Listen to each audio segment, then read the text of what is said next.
The U.S. State Department has left the door open for a peaceful resolution to the North Korean crisis, but it's sticking to its hardline policy that negotiations can only take place if Pyongyang shows a willingness to lay down its nuclear arms. Joonhee reports.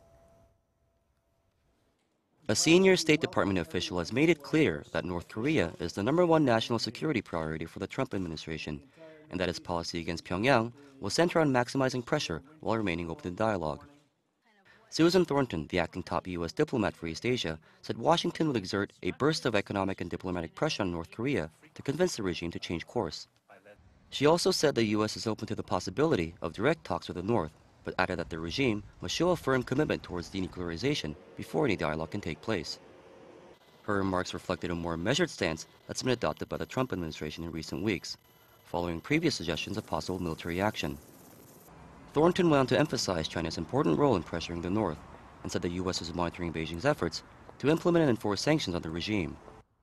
For its part, China may be warming to the notion of bringing its belligerent ally under control.